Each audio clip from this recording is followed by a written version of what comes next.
What is good, everybody, man? Welcome into the Bluebloods official podcast of FCS Football Central over on SI. Make sure to go check out the website. A bunch of previews done by myself, my guy Timothy Rosario, my guy Gerald Huggins. It's going to be back Timothy. soon with a lot of NFL draft content. We're wrapping up positional rankings. We got one more position to go. Top 10 cornerbacks in the FCS drops tomorrow. And then, man, we on to All-American teams. We got it almost finalized. We're targeting that for not this upcoming Monday, but the next Monday. Our preseason All-American team will officially drop over on FCS Football Central. We had to keep this thing rolling, man. I was busy this morning, so we weren't able to do our Saturday morning live show like we usually do, our mailbag. But we're back here, 6 p.m. Myself, my guy, Coach Fred. Coach, how we feeling? Man, got this Jewish stage ready to go. Uh, been excited. You shot me over the information, the topics. Like, hey, man, let's dive into it. This is gonna be an interesting one, man. We got some really, really good topics. How was your We got some. weekend? Oh man, it was good. It was good. A good 4th of July weekend. You know, man, my dogs hate fireworks, man. They can't stand them. So I can that's only always, imagine. yeah, that's I've heard always horror stories interesting. about that. Oh man, but yeah, it's been good, man. Really, just been working. Listen, there ain't no off time. Media days are coming up. Trying to get all these Yeah. previews out. Working with my guy Timothy to get a bunch of the previews recorded as well. We're going to do a single episode on most of the FCS conferences. I mean, Coach, we for somehow me and you talk a lot. Me and Timothy dragged out a MEAC football preview. There's 6 teams, right? We talked for an hour and a half on just MEAC football. I love it. I I love it. mean, It's that time of year, brother. I think I seen somebody put a post. It's 8 Saturdays away, yeah. something And like then that. Yeah, that's what around the corner. we're about 1 week away from EA Sports College Ball 25 dropping. So, Hey, whew, can we start a GoFundMe? Because I mean, I went and looked at some of those PS5s. I don't know how y'all do that. Uh, man. So now yeah, let's you start a gotta get you an GoFundMe. Xbox. You gotta get listen, I thought I was in the majority because where I live, everyone has Xboxes. But I've been noticing like since this trend of EA Sports 20 College Ball 25 coming out, there's a lot of people with PS5s. I didn't know I was in the minority now with Yeah, Xbox. that's the system. And I'm not a gamer, but I will Call of Duty and you know MLB some stuff with you. But from Okay. my understanding, the controller is much easier to handle, so to speak. But I mean, I'm not that deep in it. Just give me my controller, and if I can fit it in my hand, I'm ready to rock. But you read all those reviews. But if anybody wants to start a GoFundMe, man, to get good old Coach Fred up so I can join one of your leagues or something like that for the college football new game coming out, feel free, go ahead and do it, man. I like it, man. Well, let's get into this. This is, we got 2 topics that are probably going to dominate the show. One in the middle that probably won't take as much time. We were asked to pretty much power rank the conferences in Mm, FCS football going into next year, Coach. Now, we were only asked to do 1 through 8, or really 3 through 8. He said the top 2 is probably consensus, which I think it probably is. But I think it'll be good to kind of maybe talk just a little bit past 8. Now, listen, I think we can agree, Coach. Let's not waste any time. The Pioneer is 13th. You don't have scholarships. It's tough. We're not expecting you to compete, but the Pioneer League, Coach, 1-18 in Division 1 out of conference play last year. There's really not much there. So I'm good. I think you're good with putting the Pioneer at 13. I didn't even write them down. That's crazy. The disrespect's wild. At least this time it's the Pioneer League and not your own position room when you left tight end off your all That's time because I list. was trying not to be biased, man. I was trying to do it the right way, and look what happened. Now, at 12, Coach, and just to get the bottom 2 out of the way, then we'll kind of talk because I really do think there's an interesting conversation here between like 7 to 11. is a very, very interesting dynamic that I think we can break down. But coach at 12, I got the NEC. I don't think anyone's gonna you know, disagree on that. Yeah. 2-25, coach, in out of It's rough. conference last year, 7% winning percentage for that conference. Hasn't been super successful in the FCS playoffs. Really not a lot going there. So, but this is where it gets interesting, coach. Do you want to keep going from the bottom, or do you want to start at the top and work our way down? Because I think there might be less conversation, right there through 1 through 4, but then the middle is going to be chaos. And I think let's go and get the obvious out the way. Okay, go ahead. Who And got? then, I think we well, said I say the obvious. I don't know. I say the obvious, it's got to but be I an don't know obvious where you one and go. two, an obvious one and Uh, two. I think. so my obvious one for me was Missouri Valley, the Yes. Dakotas, the Yep. Youngtowns, the Salukis, 8 out of Mhm. 12 teams in the conference with winning records. Yep. Uh, that's my one. My two, uh, Big Sky, Yes. um, the Montanas, the Idahos, the UC Davis, the Sac States. I think that's a pretty tough conference. Uh, Now you may or may not want to rock with me here, but the CAA. Yeah, Uh, I got them at if 3. okay, if Yep. you Albany can keep trending up Yep. to be that in that conference, I think that's pretty strong. And to be fair, like, because I know a lot of people are going to ask about Richmond leaving the conference. These are power rankings for this season, so we can't really factor Richmond leaving right now from the Hmm. conference just because they're still there. So for me, coach, when I made my rankings, Richmond's still in the CAA. So therefore, you have Albany, Richmond, Villanova, New Hampshire. Rhode Island's been pretty solid over the past few years. You got William and Mary, who has been a constant playoff team over the past few years. So I think the CAA's depth is what kind of keeps them at 3. Campbell's trending up. Yep. Uh, Elon's trending.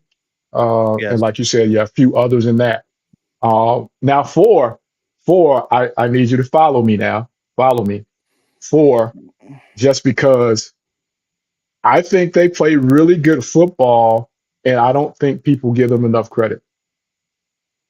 The Ivy League, they play really tough football, and top to bottom, minus those two teams at the bottom, those teams are solid year in and year out.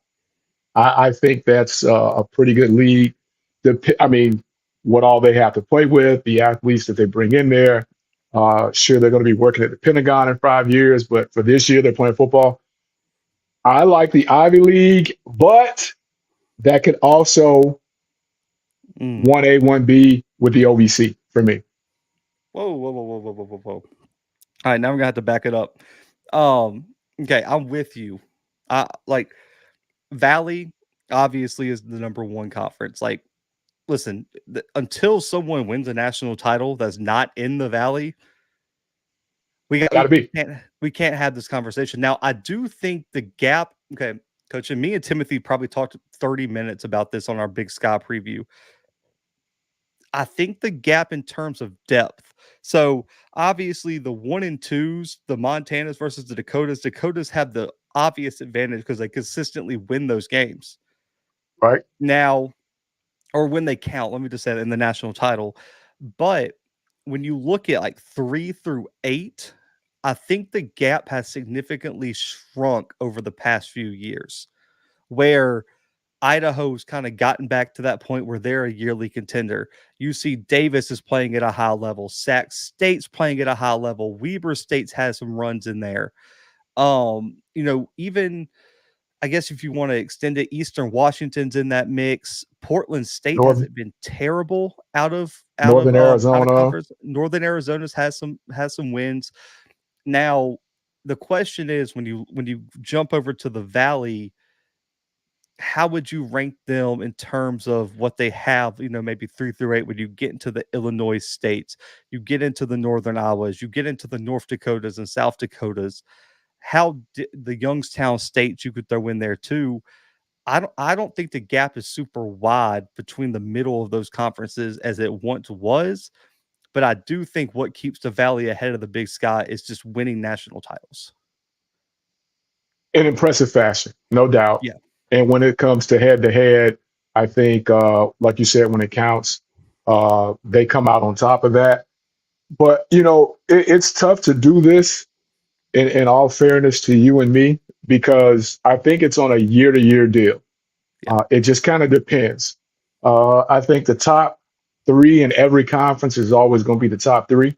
But after that, like I said, and since we're talking about the Valley, you know, if North Dakota has a year and let's say Missouri State has a year, they have an opportunity to be the best. They could probably take that conference and go challenge CUSA or, one of the conferences at the FBS level. But there's also a possibility that one of these teams, Northern Iowa, North Dakota, uh, Youngstown, even Illinois State, could fall off the map with the schedule and be below 500 kind of thing. So, I think it's a year-to-year deal. But if we're talking about it right now, I think for sure that, the Missouri Valley has got to be the number one conference. Yeah, I'm good with the CAA number 2. We've kind of talked about that. I mean, now Delaware is leaving, but like we said, Elon, William and Mary, Townsend had a solid year last year. Mhm. You still got Richmond, New Albany, Villanova. Now, this is where I disagree with you. I'm not putting Ivy fourth. I think the SoCon has done enough to take that fourth spot. Now, I don't have a problem with the Ivy being fifth.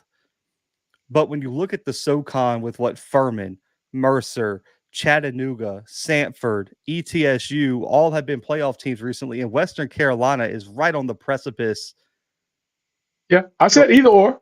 I said either or. well, no, you I'm said with the you. Big South. You said the Big South. No, no, no. OVC. I'm sorry. Okay, Either no, or. no, Ivy. this ain't the OVC. This is the SoCon. Oh no, yeah, no, yeah. Yeah. That's what. Yeah, we are Okay, I disagreeing got on you. that. No, yeah, Yeah, yeah, yeah. you're good. I think the SoCon's consistency is what really does it for me. Like they're one of the most stable conferences in the FCS. And every year, coach, they have someone new kind of emerge as a contender. Like you look at Mercer, this was the first year they made the postseason, but they've been right there on the precipice, winning out of conference games, performing really well. You had two of the best wide receivers in the country. Furman breaks through this year and has broken through multiple times, winning national titles at this level. Chattanooga has slowly started to build their program up. Western Carolina's on the up and up. Sanford just made a run to the quarterfinals 2 or 3 years ago with Uh-huh. Michael Hires and those guys. ETSU made a run to the quarterfinals not too long ago. The Citadel even has history of winning at the FCS level. So I think the SoCon's got to be at 4. And then I think there's an interesting debate, coach, for 5 and 6 for me, where I think it depends. But I think the UAC and Ivy League are very, very interesting. The UAC, obviously, the combination of the ASUN, WAC versus the Ivy League, just because, coach, it's hard to compare the Ivy League to other conferences who go to the playoffs because the Ivy League doesn't play. And me and Timothy had this conversation. The Ivy League, coach, last year, looking at these ELO rankings, the Ivy League had the highest non out of conference winning percentage in the country.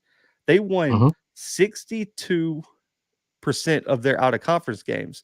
But the problem is they don't play anybody from the Missouri Valley. They don't play anybody from the Big Sky. They play some CAA teams. They play SoCon teams once every blue moon. I think Princeton's going to Mercer this year, which is going to be an amazing game. But until the Ivy League starts playing some of these out of conference games, not against the NEC, not against the MEAC, not against the Patriot, not against some of these smaller conferences, I just don't know if it's enough to put them over the UAC. Where you look at the UAC, coach, it's a newer conference. Austin Peay's been good, playoff team. Tarleton State is probably the hottest program, just got eligible for the postseason. A lot of You people are know how I thinking feel they're going to about put it. them. Central Arkansas has competed at a high level throughout their time at the FCS level. Southern Mhm. Utah has put together some solid winning seasons, has had some older success in the Big Sky when they were there. Eastern Kentucky's been a playoff team. So I think this is a conference that's going to be interesting. The thing is I don't know if it has the depth because we haven't seen North Alabama be good at this level. Now that could Right. change under Brent Dearman, but we'll see. Utah Tech has not found a lot of success at this level. So I think I would lean Ivy League at 5 just due to the depth of the conference, and then put UAC with like a close like 5B almost, but put them at 6. I can rock with that. Um, in my Ivy League argument, I mean, I see your point. Um, but then I also remembered you telling me their win percentage as a conference. Yeah. So to me, I like that, but I get what you're saying, and that makes all the sense in the world. Uh, but then when we talk in OVC, you know, do you not feel that the conference top to bottom is stronger than your 5 or your So 6 top to bottom? I would have the Big South OVC at 7. Okay. That's where I would put them. I do think they're in that conversation because I mean, listen, let's just be honest. UT Martin has been a solid. Now they've kind of gotten the short end of the stick in terms of making the postseason, where Yeah. they've won shares of conference titles, but they just can't get over the hump Didn't and get get the to the bud. playoffs. Yeah. Yeah. Gardner Webb went to the playoffs last year, and then you got Eastern Illinois who won 8 games. SEMO has been a playoff team recently. I think the thing with them is Tennessee State has not historically been successful in the past, decade or so in this I'll give you that. conference. Robert Morris has not been extremely successful in a while. Tennessee Tech has also not been very successful in a long time. Charleston Southern has not been good since a handful of years ago. And then Lindenwood's a new D2 team that has not found any success at the FCS level yet. And you just lost Bryant. So you're looking at those top 4 teams kind of carrying and everybody else kind of lagging behind in terms of overall success at this level. But I think you could say that about a couple different conferences as well. You Agreed. know, But um, the Ivy League, everyone's competed at one point like outside of maybe Cornell, right? maybe. The UAC, we went through there.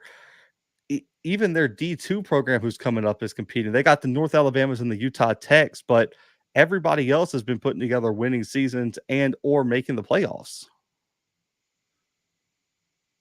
Okay, I'm with you. I just feel, It's close. It's close though. I'll give you top to that. bottom, ain't no doubt. Top to bottom. If you went down, break down, team to team, I think you're splitting hairs. Yeah, you got to in an exercise like this because I mean it's so hard to because let's just be honest because we got 4 spots left because we're down to 7 here, Hmm. or at least in my rankings. 8 through 11, you got 4 teams to fill those 4 spots potentially: SWAC, MEAC, Patriot, and Southland. And I like, we talked about.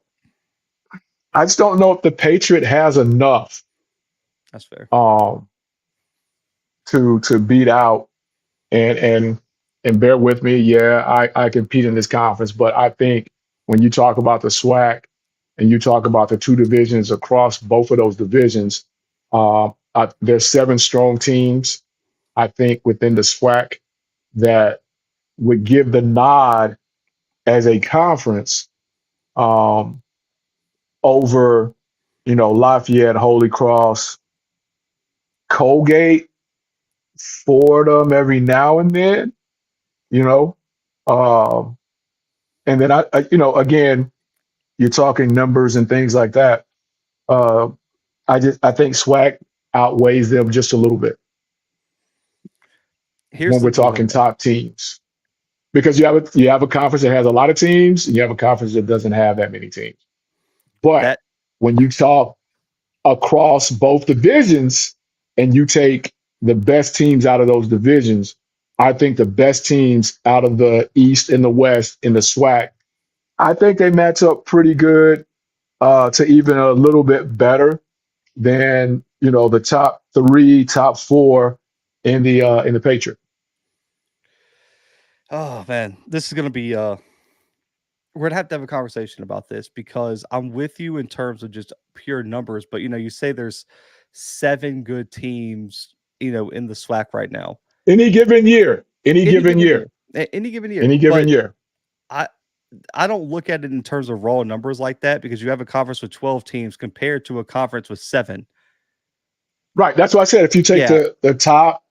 the top teams, the top go getters, so to speak, I think the swag matches up pretty good. Here's And this is you go this to the records now from last year. You take a 12-1 FAM team of 7-4 Bama State, a 7-4 Jackson State. You take a 6-6 Prairie View, 7-4 Alcorn, 6-5 Southern, and we know the Southern Grambling thing. We know how that goes. That fluctuates. We know the history with that. But I think you could also say the same thing about the top Lafayette, the Holy Cross, the Colgate. After that, if we're not talking basketball, are we talking Georgetown, Fordham? Great program. Lehigh, any given year. no, Lehigh's not any given year. Lehigh's never. Well, I mean, I 500 yeah. in the 5 or 6 range, not I not was championship. This is what's hard is that I do think the SWAC has good teams. It's just if we're using out of conference play in these rankings, man, it gets tough. Coach, last year Well, the Heat, I'm not factoring out of conference you in. have I'm to though, saying just because that's within. that's them playing teams from other conferences. The SWAC had one of the lowest percentages. The SWAC was Oh, ain't no 6. doubt. The SWAC was Ain't no doubt. 6-20 I'll give you that. in Ain't no doubt. non-conference games, and multiple one of those wins were over MEAC teams. I'll give you that. No doubt. That's what makes it But hard because, I'm. coach, if you Uh, flip it, the Patriot League went 500 in out of conference play last year. okay, so who are they playing out of conference? B. I could pull up the Patriot League schedule from last year. One second. Uh, let's get the Patriot League football schedule.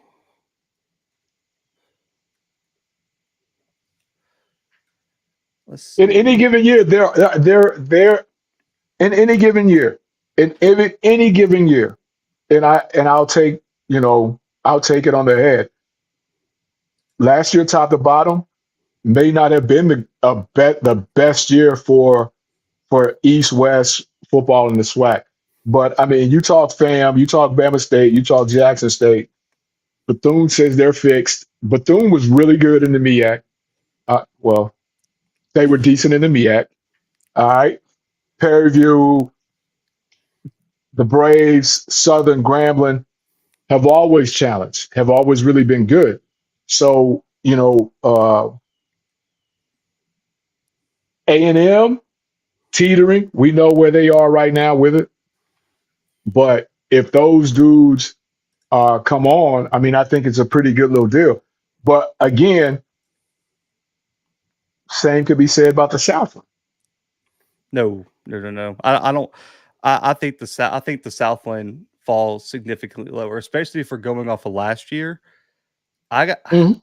I think the Southland's probably at the bottom 2 of this conversation.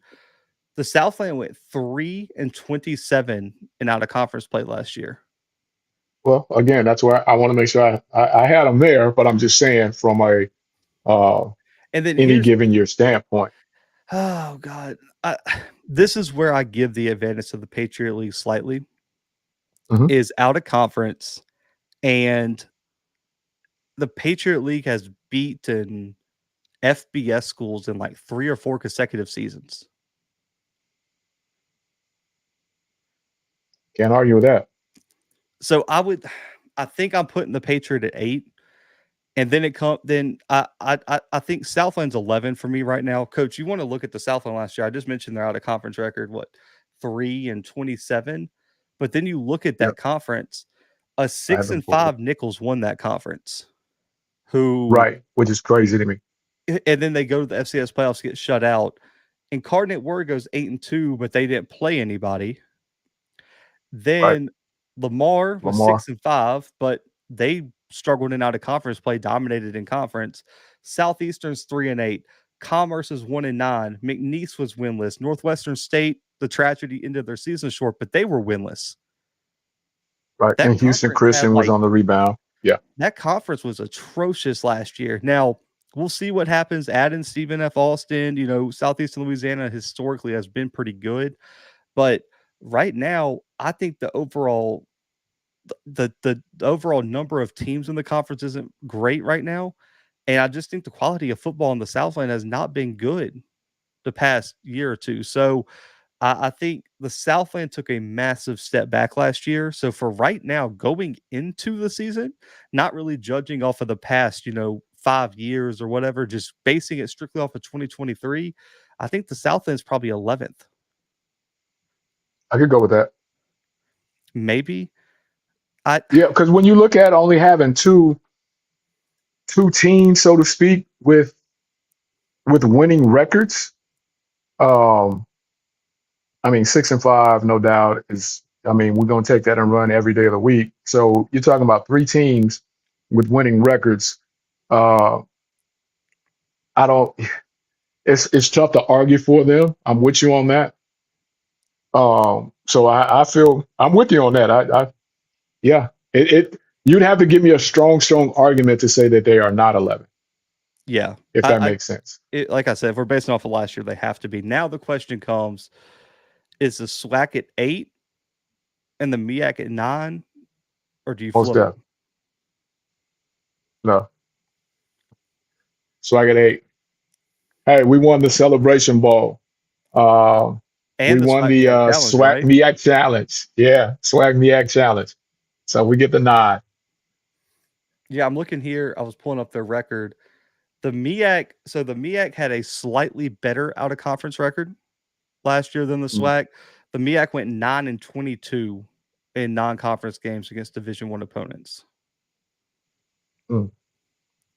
So we're looking at a 29% winning percentage for the MEAC and a 23% winning percentage for the SWAC in out of conference games. That sounds so bad when you put it that way. That's just brutal. I mean, that is just atrocious. Hey, but we beat McNeese. We boat race by Southeast. I mean, by Rev's boys. But I think if you go head to head, which we did when we did have the opportunity to go head to head, we won those. So I think that gives us a nod. But and I'll say this because it'll take the conversation somewhere else. So let me write this down. So go ahead. I think I give it to the SWAC after last year. If we're just power ranking on basing off of last year, the MEAC only had one team that was above 500 last year. Yep. I mean, I get it, but Howard finished exactly at 500. South Carolina State, losing record. Morgan State, losing record. Norfolk State won 3 games. Delaware State won 1 game. Who did Delaware State beat? Lynchburg. So Delaware State actually did not beat an opponent that was, I think, even above D2. Yeah, I don't know what Lynchburg's status is. I know that was kind of up in the air, kind of like the school out in Cali. Not to take anything away from it, but I think that's kind of what they were discussing. The last scheduling talk came, across my desk. So yeah. Now, I will say, if it wasn't for the SWAC winning the Celebration Bowl and the MEAC SWAC Challenge, no doubt. And a good bit of, and a little bit, I would say the SWAC did a really good job of winning those games when they've been non-conference games against MEAC teams in the regular season. You know, the MEAC has some impressive out of conference wins. You look at that, what was it? Morgan over Richmond. You had who was the other one? Central over Elon was a massive out of Yeah, conference win. So you had some staple out of conference wins. It's just I can't put you above a conference that you couldn't beat right now. And you had what, 5 teams at 500 or below? yeah, That's just that's just it's tough. tough. And I will say this, I do think the MEAC plays a tougher strength of schedule Yeah, than the SWAC overall. and just because I work in the SWAC, I got to say because they have less of a conference schedule, so they have to find other teams to play. So, but Yeah. um, they, taking those wins that they had out of conference, man, you can't take away from that.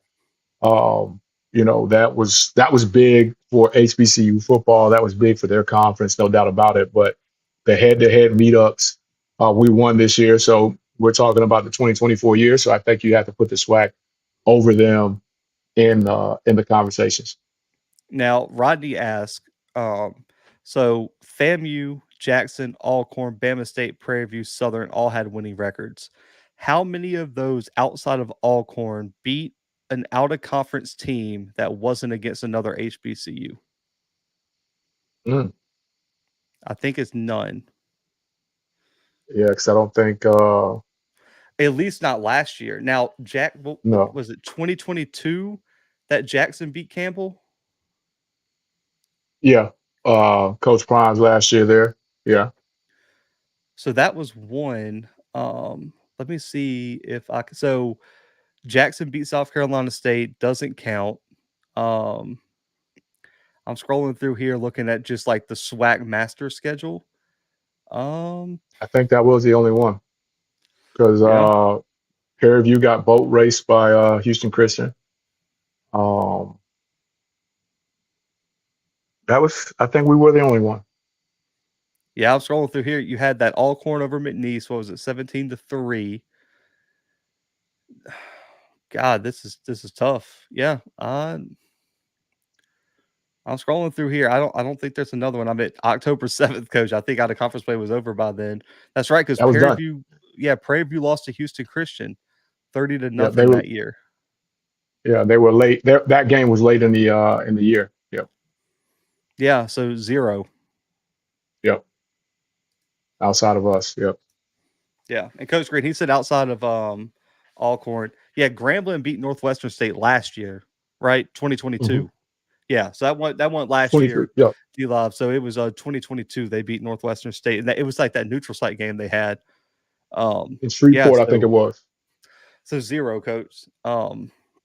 Would be the answer to that question, which is a whole nother issue at hand. It's a whole nother, yeah, that's another show. But so I think my rankings at least wound up Valley at 1, Big Sky 2, CAA 3, SoCon 4, Ivy 5, UAC 6, Big South OVC 7, Patriot, I think, what was it, 8, 8. Yep. I believe, SWAC 9, MEAC 10, Southland 11, NEC 12, Pioneer 13.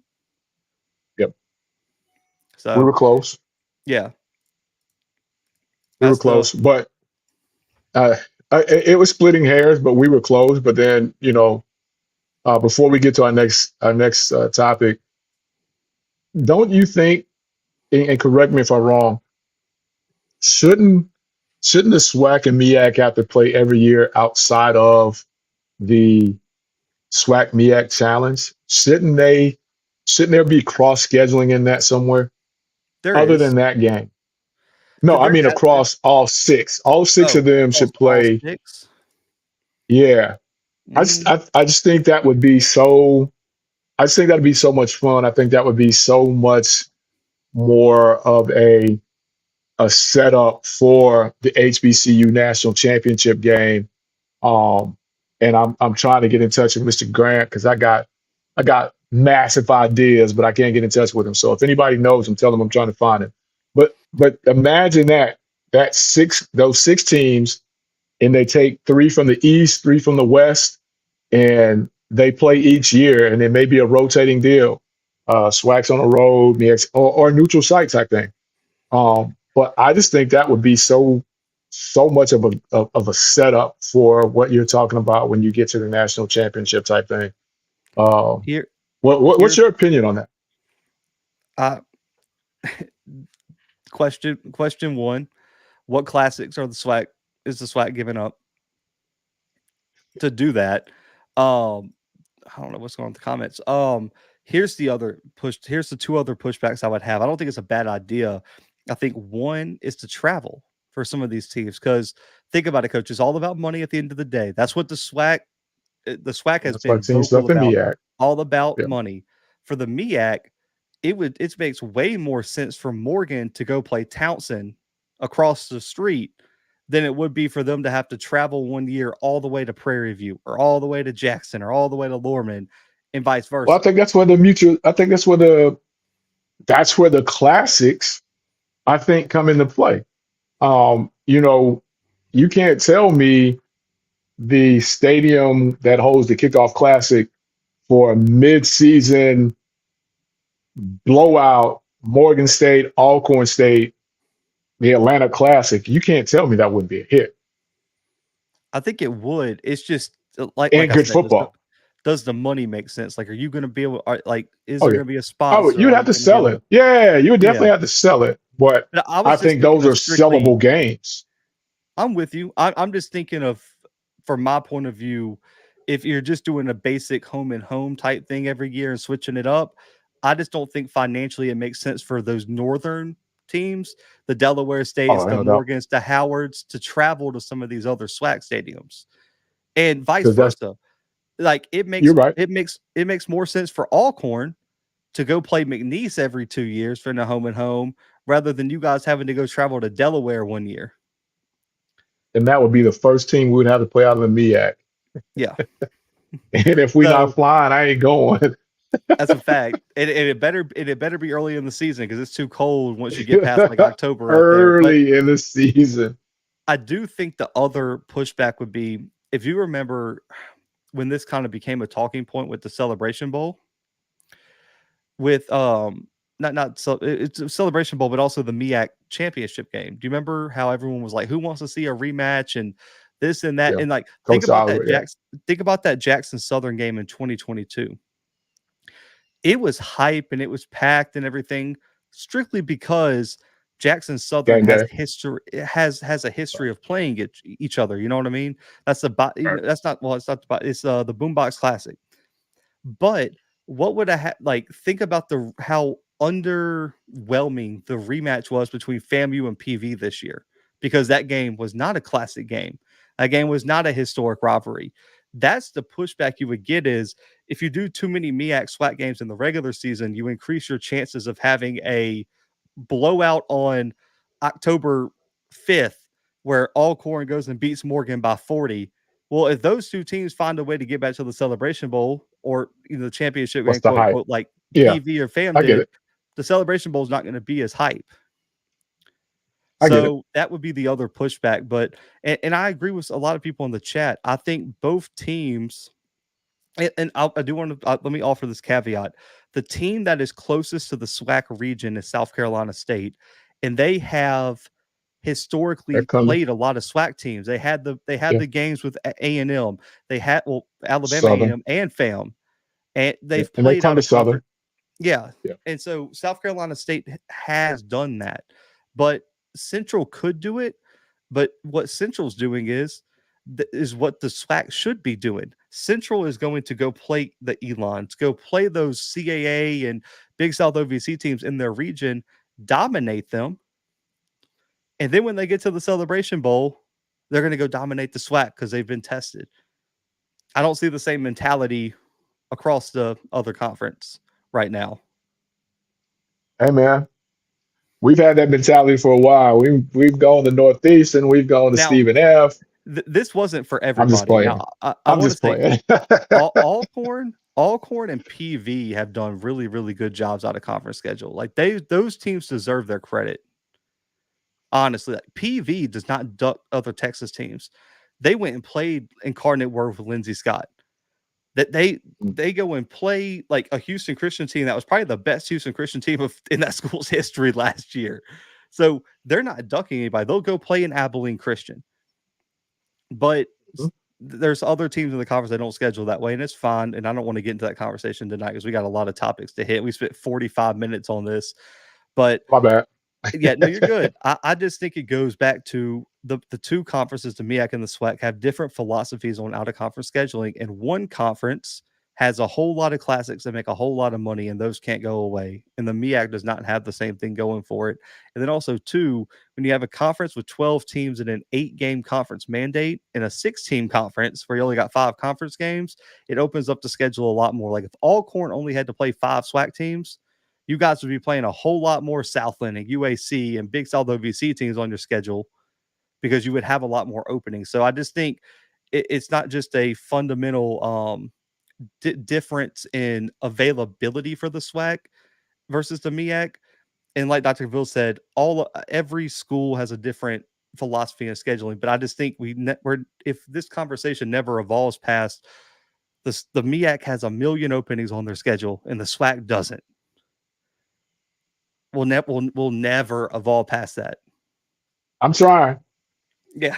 So I don't want to harp on that too much, but like people always forget that is a fundamental difference is that the MEAC teams have way more openings than the SWAC teams.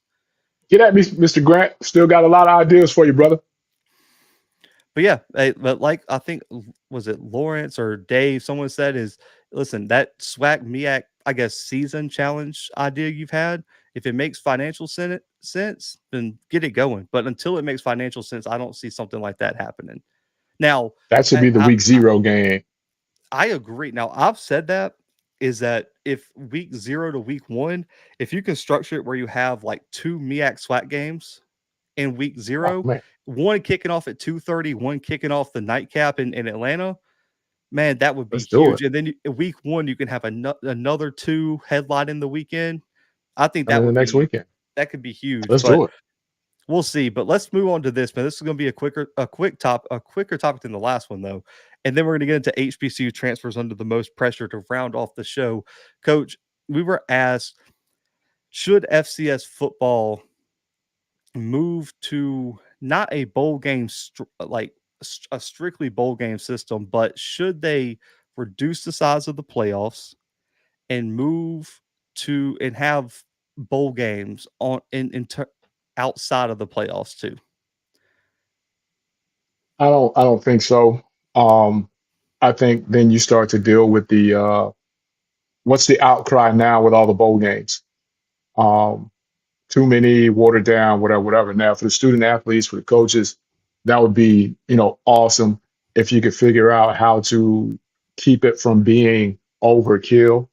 But other than that, if as for me, if I'm a coach and we don't get in the playoffs and we get a bowl invite, I want to do that.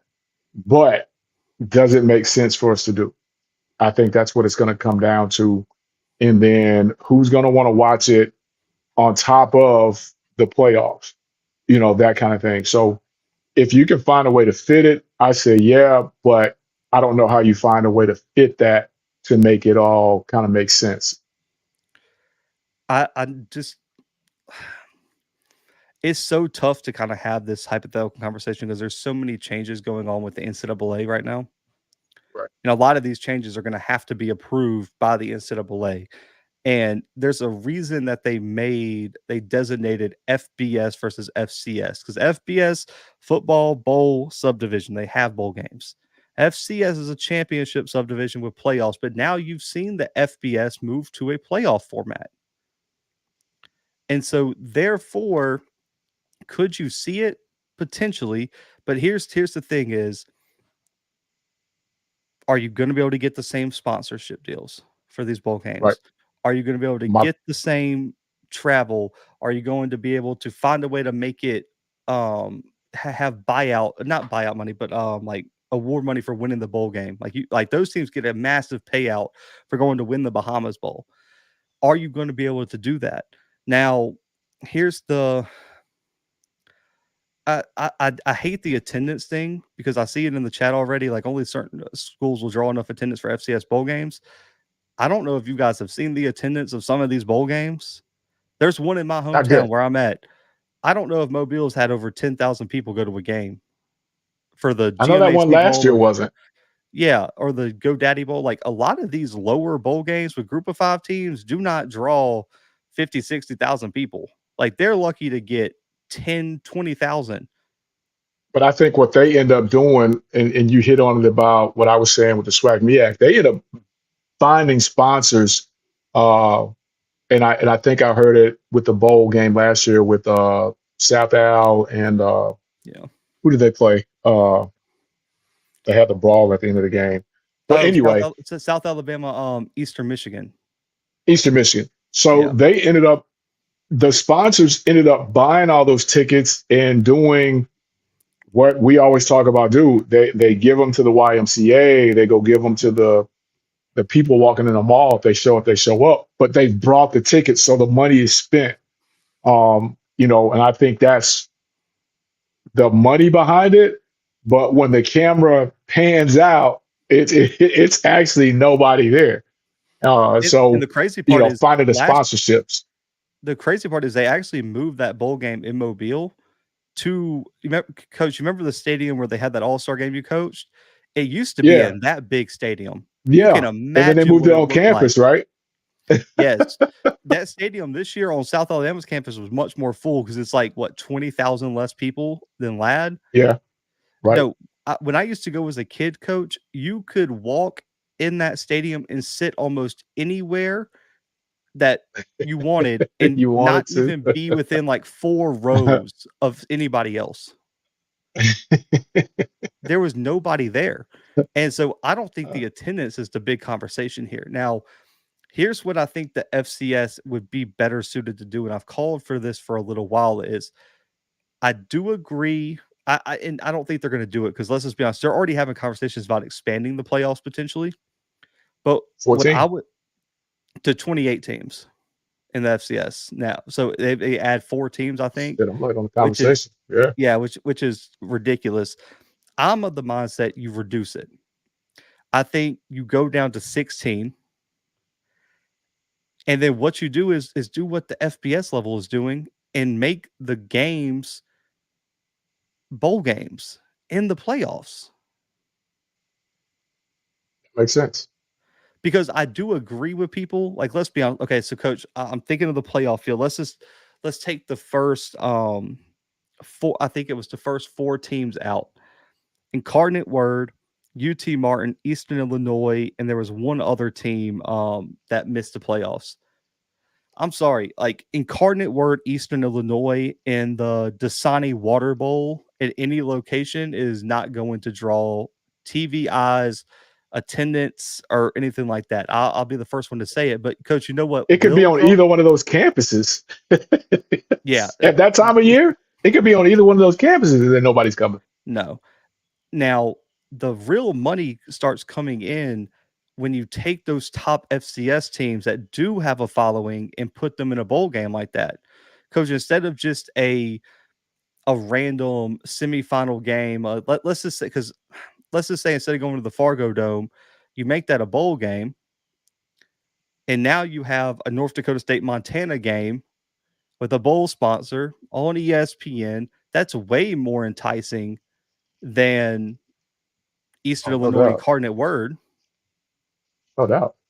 You take that national championship game that we were fortunate to be able to work at and be at, you know what I mean? You take that and you turn that into a bowl game, plus the people that are in the stands, you can sell that to any and everybody for TV time and commercials. Yeah. So I mean, I'm with you on that. I see the point, but I just, the overkill, as they say, it's already too many bowls.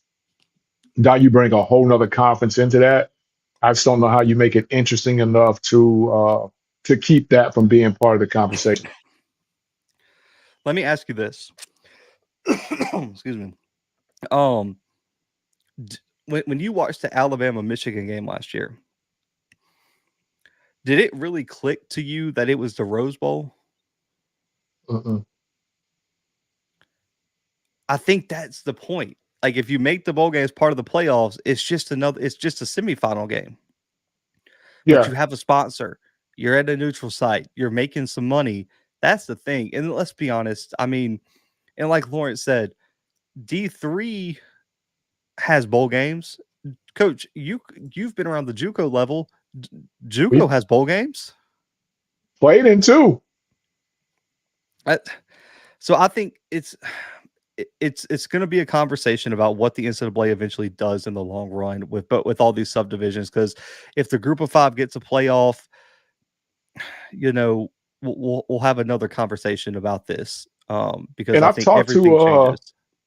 and I've talked to other FCS coaches, and they all would love the opportunity to be able to play in a bowl game like the Celebration Bowl. I've heard that from several coaches. But at the end of the day, who's going to put it together?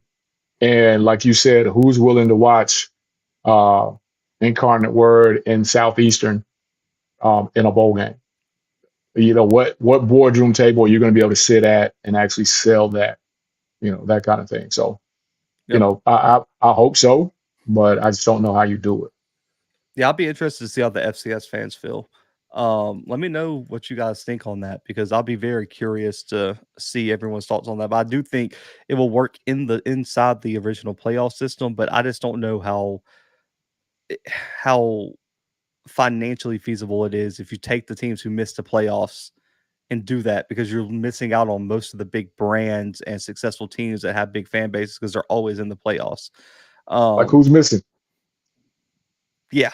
Uh, we'll see. But man, I want to get to this topic because we're at an hour, and this one's going to be, oh god, this was going to be a big topic because we were asked which HBCU transfer additions, SWAC and MEAC, are under the most pressure next season.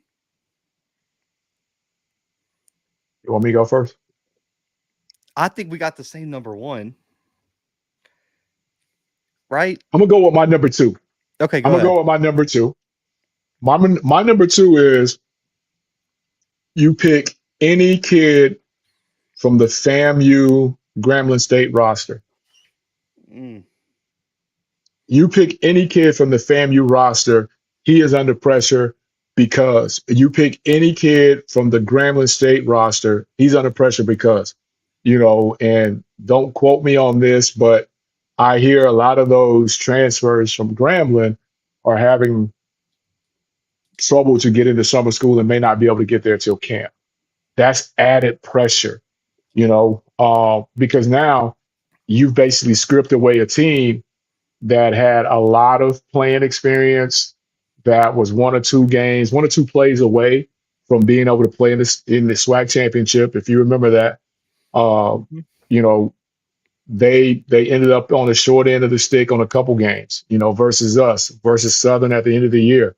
They just kind of fell short on some games, but they still had a lot of talent on that team. FAMU is replacing a lot of championship talent that left, rather graduated, transferred. So now those kids, I think, are under the microscope, not only because of where they're playing at, but the way they came in. If you remember, that hype machine before the recruiting coordinator left was on every kid they signed. The tight end from Clemson. I think they did a 4-day media run about that kid, Yep. maybe tweeting every other day about getting that kid, the running back from across the street.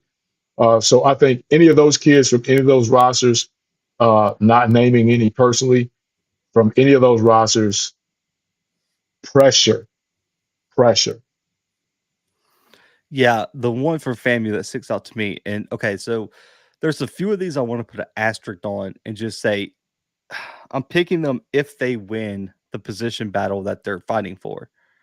Because if Daniel Richardson steps into the starting quarterback job at FAMU, the pressure is going to be unbelievable on him. Now, I do think Junior Meritovich starts for now, which is why I had him at like 7 on my list. I made a list of 8 and I had him at 7.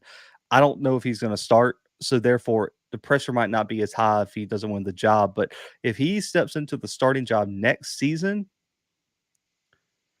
Man, if he comes out No there and room for has the error. turnover, if he comes out and has the turnover problems that he had in the spring Yeah, game and yeah, last no, year, no room for there error. if they start him and he has the same turnover problems, it would not shock me if they lost to Norfolk or South Carolina State. Ain't no Coach, doubt. because I don't care if FAMU's more talented man for man. If your quarterback goes out there and throws 2, 3, 4 interceptions, you're not it's I impossible don't, to win.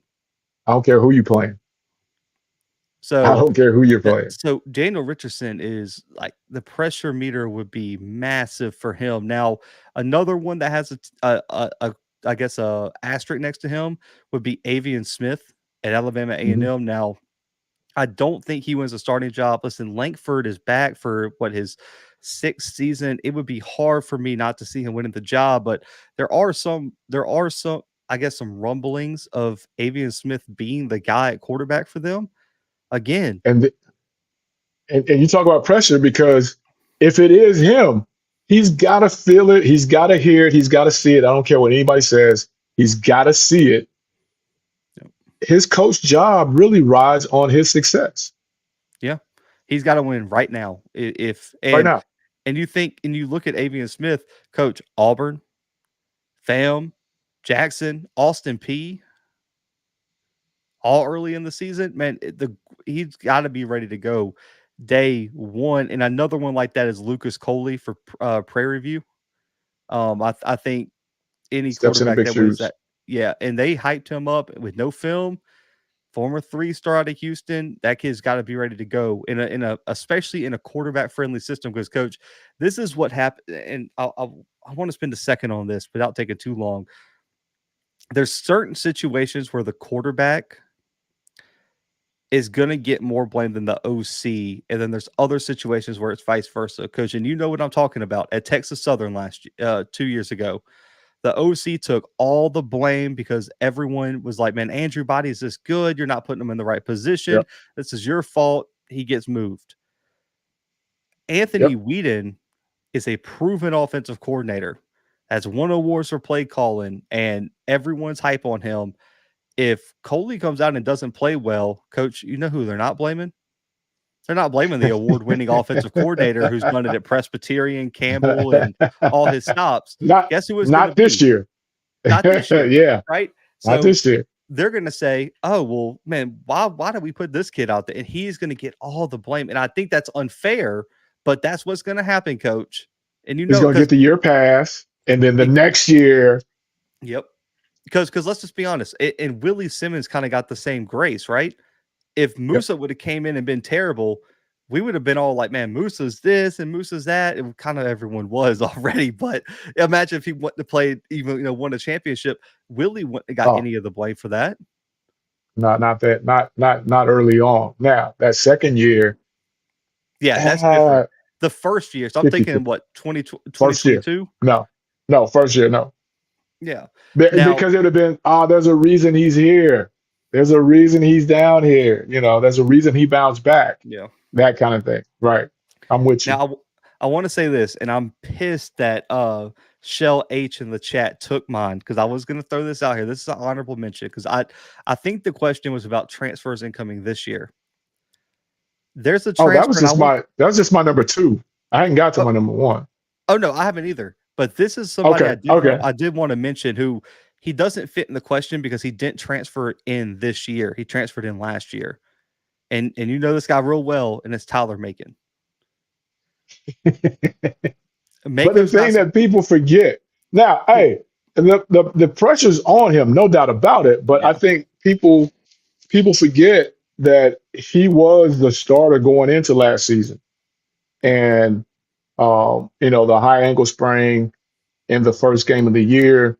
If you know anything with injuries, kind of set him back, and then Aaron, who lost the job, caught fire. Yeah. And at that point, again, you don't lose your job to injury, but at that point, we couldn't make a move. Uh, Aaron was just on time. He was in sync with those guys, but Tyler Macon won the job. So he's a guy that has starter potential, starter qualities. But the pressure's on him starting Monday, no doubt about it. But I think people forget that he did start last year, day one, as the starting QB. Yeah, and D-Love, I see you. No, and he was my I had 2 non-quarterbacks, coach. Rico Dozier was one of mine. Alabama State Oh man. linebacker.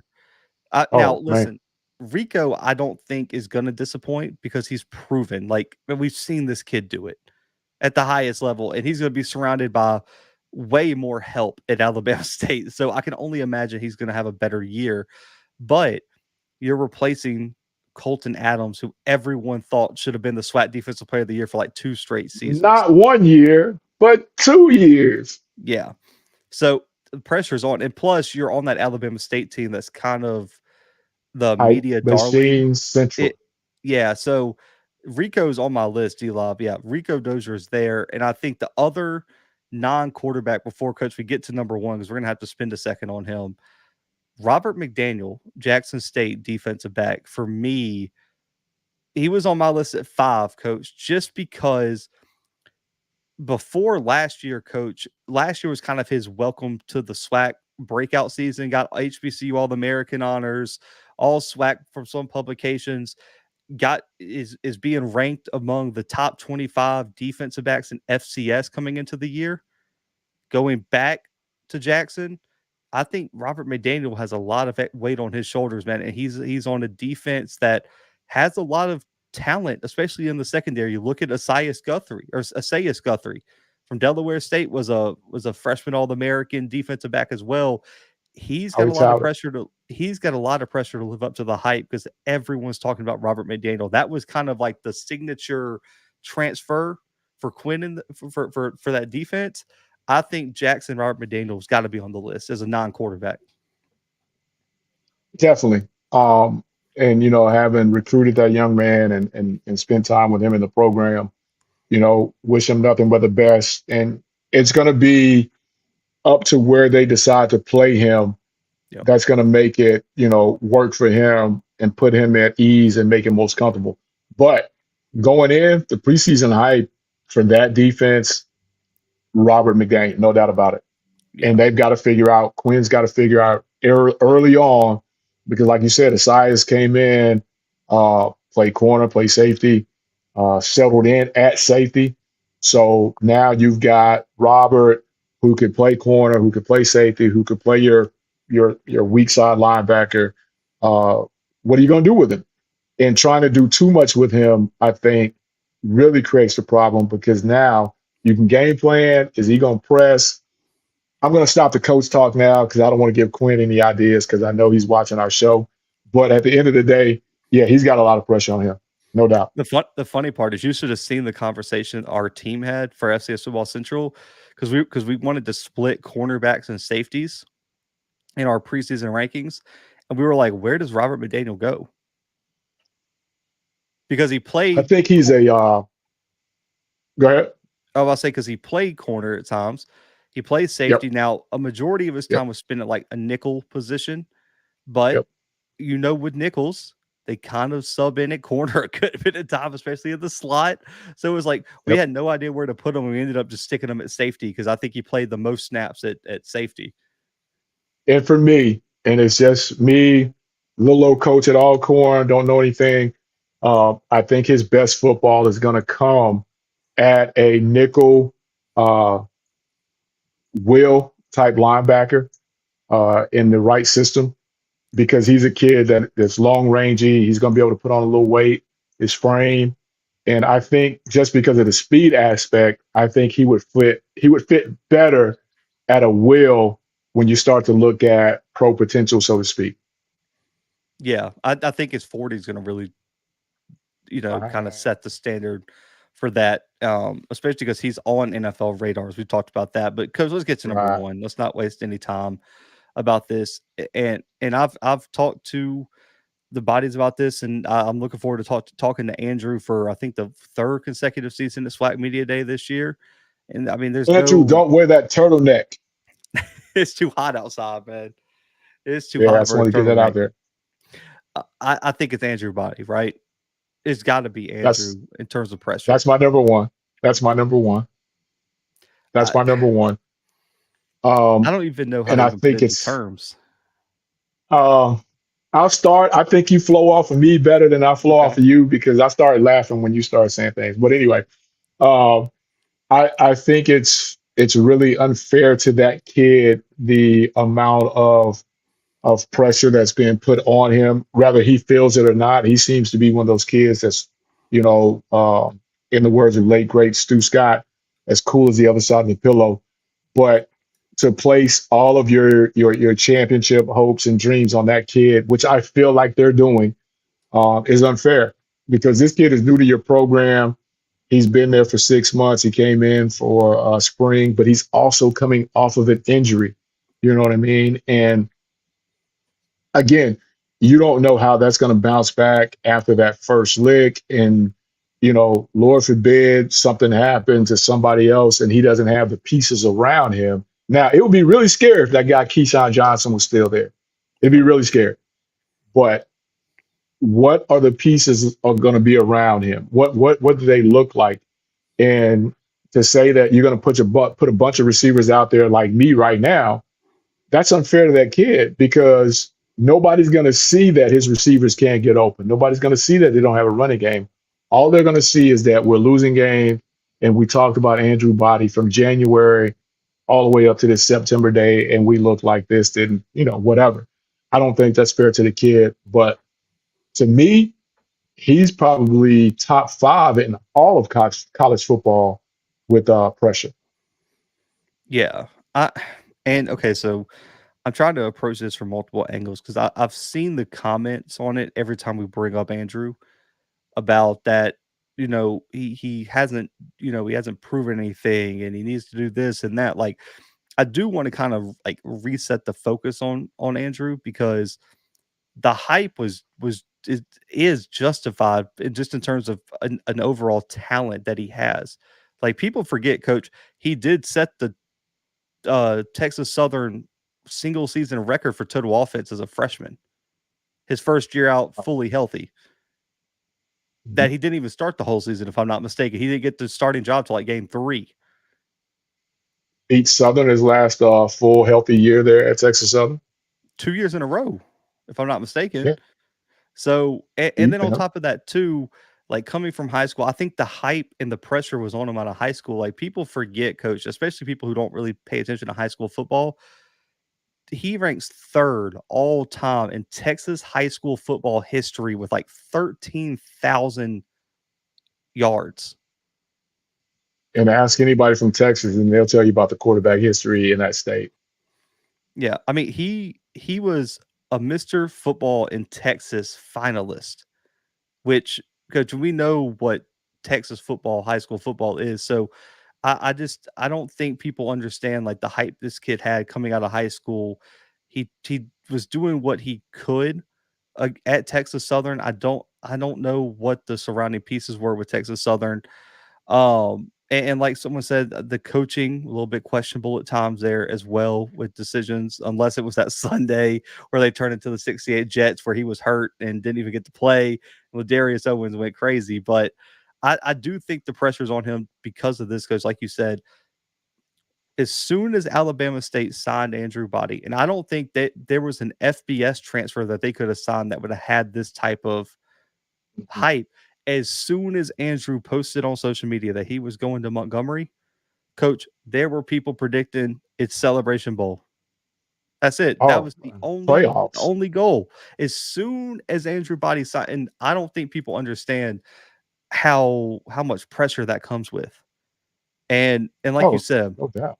new corners, new safeties, new linebackers, revamped defensive line, um, revamp wide receiving core, running backs are coming in new. The only continuity they really have is they got some really good offensive linemen coming back, and it's New still to a coordinator. point. Yeah, new coordinator. So there's just so many things changing around him, and he's coming in. And Coach, you hear this set. I mean, let's just be honest. When people say Bama State, this is the year for Bama State, Coach. The only person they bring up is Andrew Body. They That's the don't only name name another I've heard. player. Yeah, that's the only name I've heard. I mean, The only name I've heard. the pressure's unbelievable, man. We're gonna find out real quick. Like I said, week 1 against North Carolina Central.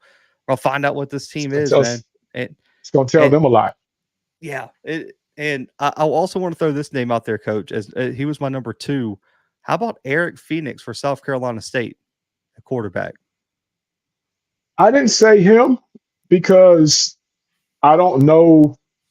I get the expectations with Coach Barry, but I don't think the overall hype machine just took off for them like that. I think everybody kind of sees that as a work in progress. That's going to be really good. I don't think it was just an instant splash like when Andrew Body got out of that black SUV. You know what I mean? No, no, no, no. Listen, this is my list is Andrew 1 through 10, and then like Eric Phoenix at like 11 would be like the list if we like 11. put the space in between it. Oh, ain't no It's not the doubt. same level. No, no, no, no, no, no. Because I mean, what is anybody really expecting uh SC State to do? You know what I mean? Besides be really competitive, what else are they really expecting them to do in year one? Now, if you fast forward to July 2025 and we're having this conversation, because by then we'll have 1 million followers and we'll still be kicking it and moving.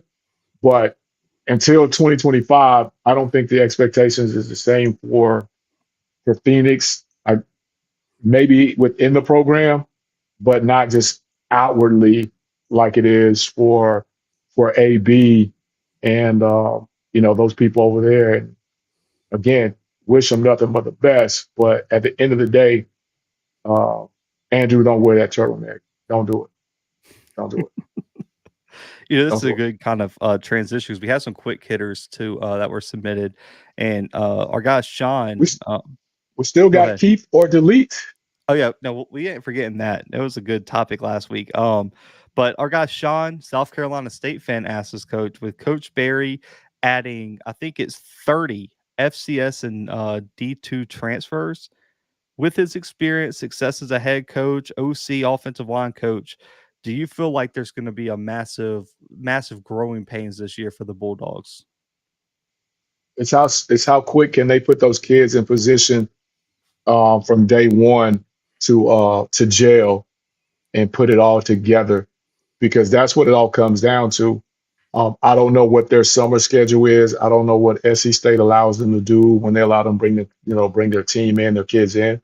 But how quick can those kids get in, learn the system, learn each other, and just gel and become one? Because I'm telling you, I've lived it on both ends, where we brought in uh, a boatload of portal transfer kids, and we had a short period of time to get ready. And the minute something went wrong early on, it just did not work. So, how soon can they get those kids in there, and how soon can those kids work? Yeah, like I said, I have pretty high expectations for South Carolina State. I don't think they're going to win the MEAC this year, but I do think they're going to surprise some people with some wins, especially in Orangeburg. And like our guy Cole said in the chat, I, in Orangeburg, I think there is an expectation to win. I no doubt it's an expectation to win everywhere, but um, are the pieces in place to do that? And then, again, I think week one tells us where they are, even though, the old adage is you get your best football is made up between week one and week two, possibly Mhm. week three. But week one will tell us, because you remember last year, week one, I Yeah, think me and you talked right after that game and we were like, oh my goodness, yeah. what is coach going to do Mhm. now? So I think week one will kind of give us a gauge.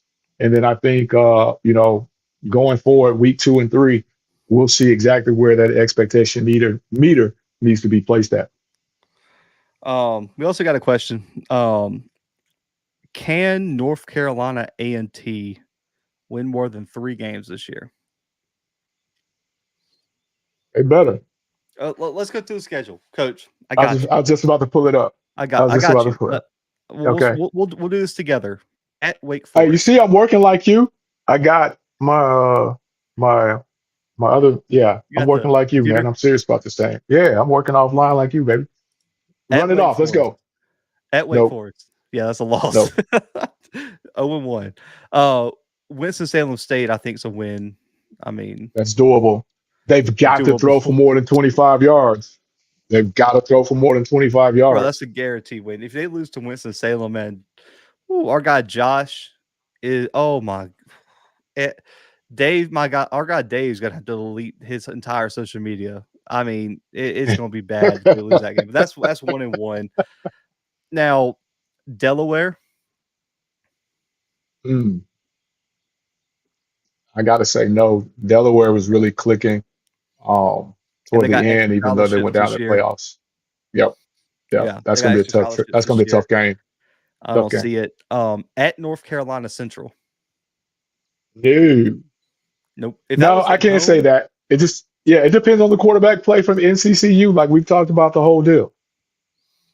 I think that's a loss too. So what? We got them at 1-3 right now. Now One and three. this is the X factor game for me. If they lose this game, they're not getting over 3 wins. If they win this game, everything looks different to me. Okay. At South Carolina State in Orangeburg. I just think, and it's no disrespect to Coach Brown, I just think Coach Barry is better set up for this one than Coach Brown. And I say that, and I know what everybody's going to say, well, what you just said. But I say that because he brings more of an established culture with him than Coach Brown, because Coach Brown has changed coaches from year one to this year. Coach Barry is bringing everybody with him. You know what I mean? Okay. Uh, lawn service. But Coach Barry is bringing everybody with him, players included, his coordinators, staff. So I just think they're better in house, set to get this done. At Richmond.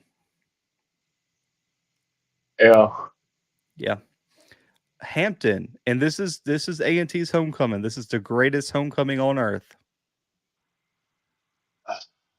Again, man, and I know they fixed it and did this, and this, but if they cannot throw the football any better than they did last year, not happening.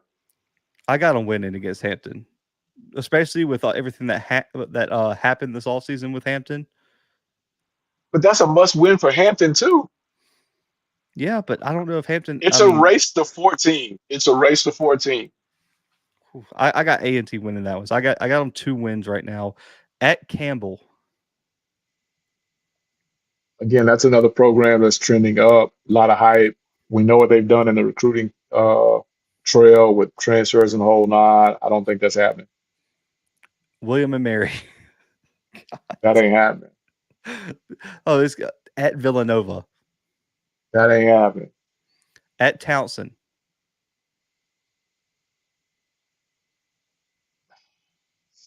That ain't happening. Elon to end the year. That ain't happening. We were just talking about how Elon is trending up. That ain't happening. Dave, we're doing this because an A&T fan asked us if A&T could win more than 3 games this year. So your Aggies asked for us to break down the schedule and find 3 wins. I will say this. Okay, they're beating Winston-Salem State. I have them beating Hampton.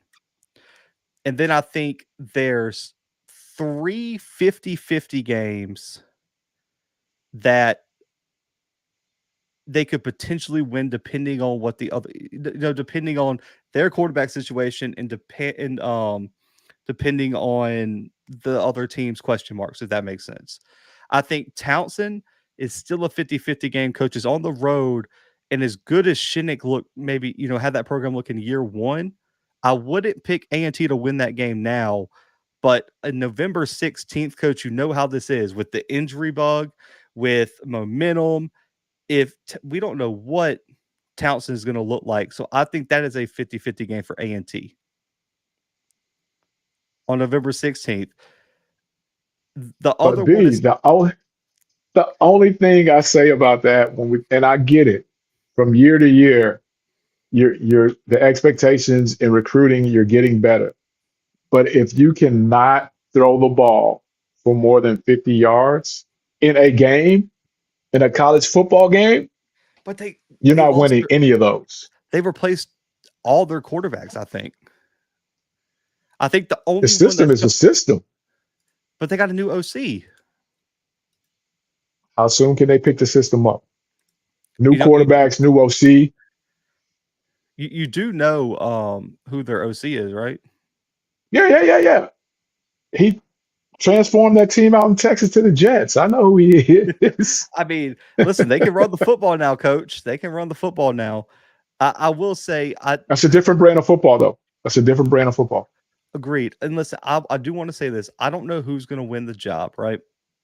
But I do want to say I really do think Kevin White has some potential at quarterback.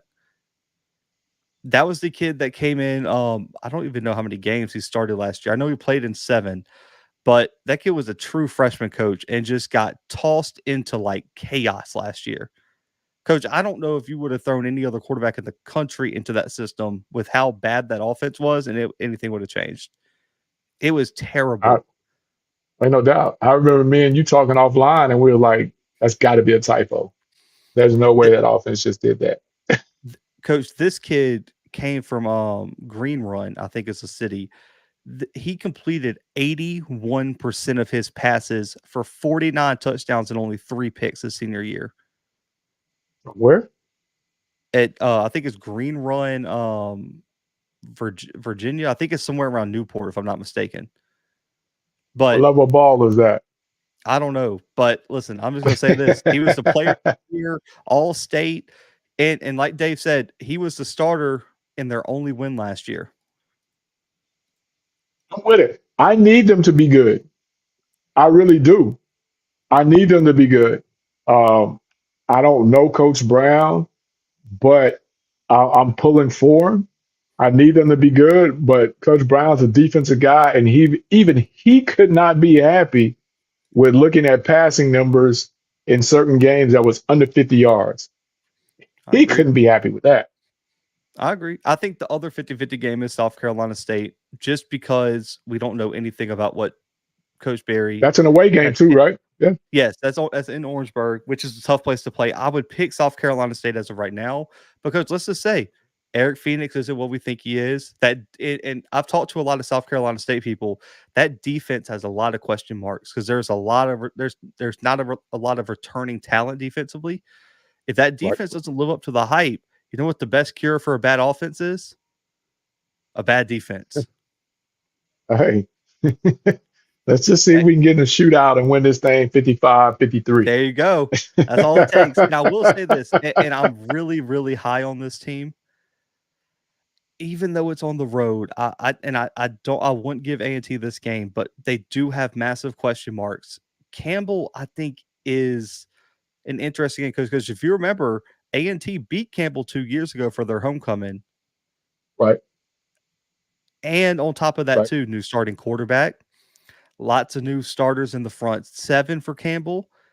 New head coach, so we'll see. That's a game that if Campbell just doesn't play well or something, that's a game that's gettable, is what I would like to call it. It's a gettable game.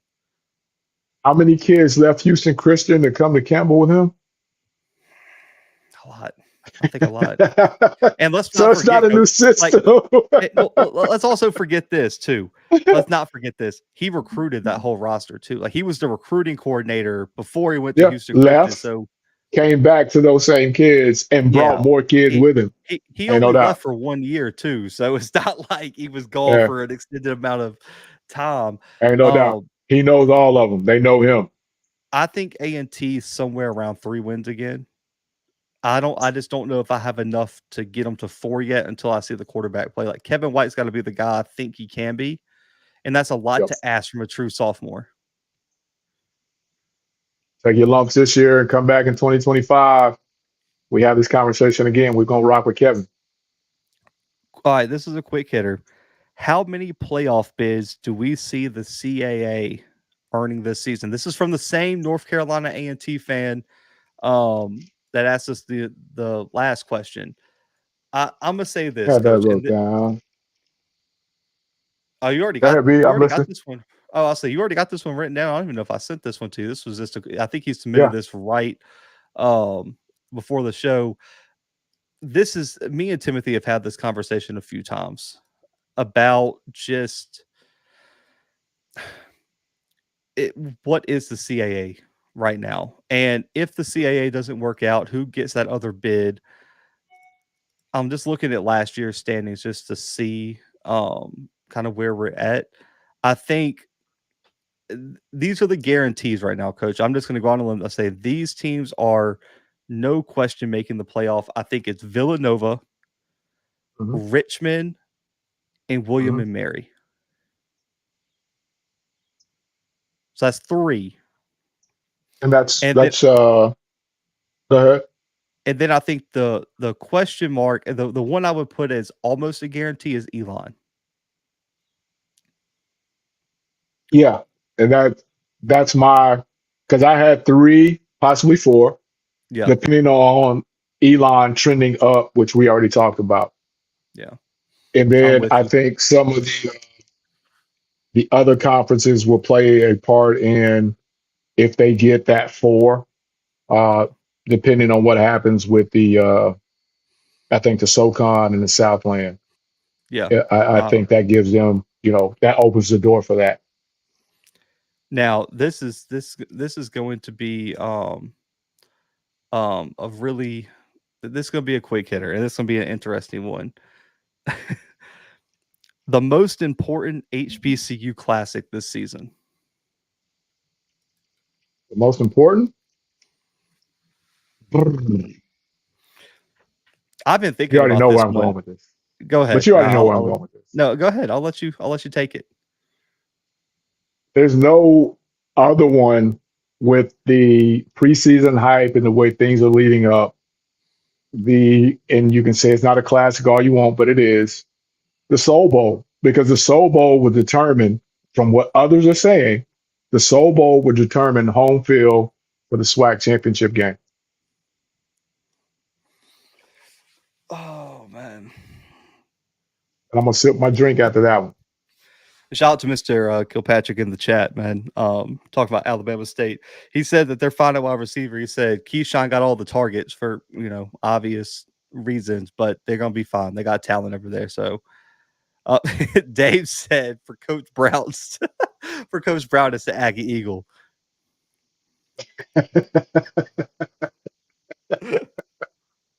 Damn. If we're going based on job security, if we're going based off job security, man, oh god, okay. Now I'm gonna pick That's two. classic. I'm a cheat. Okay, Oh, that's classic. I'm with you. The Soul Bowl, I think, is Okay. gonna. And I've already been vocal about it. I think that's gonna be the SWAC championship game. That was gonna be massive for home field advantage. Possibly even might keep one team out or in the SWAC championship game, depending on how close those standings are, because that game does count. Um, the other one is this, and I'm gonna go kind of a little left here with it. The Magic City Classic. Oh, Here's oh. why. Here's why. Because if Alabama State wins, the hype train keeps rolling. Most likely, that's a big conference win in a rivalry game where you could have a letdown, and you Mhm. probably just packed up Manor across the state. So It you hadn't probably happened. just Yep. you probably just sent your rival's head coach to another school because he's getting fired most likely, or not renewed, or whatever you want to call it. Now, if the flip happens and Alabama A&M finds a way to pull the upset, Mm. now Maynard probably gets extended just for winning that game. Let's be honest, because of how big that win's going to be. Ain't no Two, doubt. that would be like someone pulling the e-brake on the hype train that is Alabama State if they find a way to choke that game away to Alabama A&M in the Magic City Classic. Hey, and everybody comes flying from the party car to the front. Yeah, You're with a right. quickness too. So, and obviously, I want to say this. I don't think Alabama A&M wins that game right now because Alabama State, I think, is one of the top teams in this conference. But if upsets happen all the time, that's why I think that's the most important classic this year. Because on one side, you have a coach fighting for his life, and on the other side, you have a team who is on the way to a conference championship potentially that can't suffer a letdown in that big of a rivalry game. Because, coach, could you imagine if that's the game that keeps Alabama State out of the SWAC championship? They miss it by one game, And that being the game, oh my goodness. and then you don't have the in-state trash talk. Oh my goodness. And Hmm. hey, shout out to Mr. Kobachick. He's giving us names. He said they got Harrell, Florida Offensive Player of the Year, Tyree Sanders. I mean, Eric Horn. So he's because you love them. You love those guys from Florida. So they got some Florida boys out Ah, there on the edge of the offense. the best high school football in the country. I get it, but I've said on this show time and time again, a lot of these names that we see in June and July aren't there in September for one reason or another. And we know we all had to put it on the grass, wishing nothing but the best for these young men. But I think uh, at the end of the day, if that game, the Magic City Classic, goes the other way, it ain't gonna matter. It's they A&M may not win another game after that, but he's good to go after that win. No doubt about it. That one, oh my god, that's going to be a massive game. Because I'm gonna toss it to you, man. Final segment of the night, as always. Let's wrap this thing up. I hope you're ready, brother. You ready? I'm always As we ready. call this one, and y'all play along with us, as we call this one, keep or delete. Ready? I'm good. First up, Louisiana hot sauce or Texas Pete? Mm. I don't really have a preference. That's just why this is hard. I was I guess I'll just keep Texas Pete. I guess I don't know. Really? Oh, going Texas I Pete. I didn't listen. have that one. I, I Let me mark I that don't one. care. Like put whatever on it. Like I don't really have a preference. Put whichever one you want on the food. Like I'm good. Okay. Apple device or any other device? Apple device, bro. I got a MacBook, an iPad, an iPhone. So yeah. All right. Canes or Zaxby's? Oh, Canes. Canes every man. If anybody picks Zaxby's, I'm blocking you in the chat. Two-part question to that one. Honey mustard or cane sauce? Don't answer this wrong. Canes.